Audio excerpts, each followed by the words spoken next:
Timijiet lokali tal-futbol u tal-futsal li se jkunu qed jieħdu sehem f'kompetizzjonijiet internazzjonali Ewropej qed igawdu minn għajnuna finanzjarja diretta ta' 10,000 euro mill-Awtorità Maltija għat-Turiżmu. Dan l-inċentiv individwali se jkun qed jerġa' jiżdied b'10,000 euro oħra addizzjonali kemm il-darba t-timijiet javvanzaw għal stadju ieħor fil-kompetizzjoni rispettiva. Il-klabs Maltin li se jikkompetu barra huma Hamlin Spartans fil-fażi ta' kwalifikazzjoni tal-UEFA Champions League u Floriana Slima Wanderers u Marsa Xlok fil-fażi ta' kwalifikazzjoni tal-UEFA Europa Conference League. It-tim tan-nisa ta' Birkirkara se jkunu qed jikkompetu fil-UEFA Women's Champions League. Il-klab tal-Luxor St Andrews Futsal Club se jipparteċipaw fil-UEFA Champions League tal-Futsal, fil-waqt li t-tim tal-Miners ta' Valletta FC se jieħdu sehem fil-UEFA Youth League. Permezz din l-għajnuna mill-MTA, fuq il-flokkijiet tat-timijiet se jkun hemm il-logo ta' Visit Malta u għalhekk waqt dawn il-kompetizzjonijiet kollha pajjiżna se jkun ukoll riklamat bħala destinazzjoni turistika.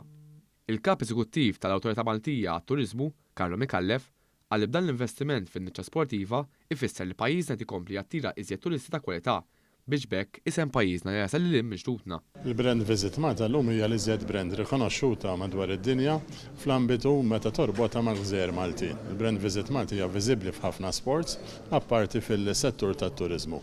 U bi pjaċir li qegħdin nagħtu din lotja lil dawn it-timijiet ta' 10,000 euro għal kull round li jkompetu fih.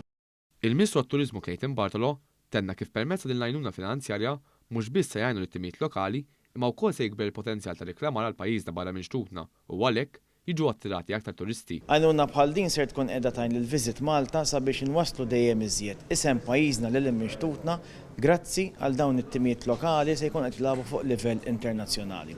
Kemm il-Ministru għat-Turiżmu kif ukoll il-Kap Eżekuttiv tal-MTA awguraw l-akbar suċċessi lil klabs Maltin fl-impenji internazzjonali tagħhom.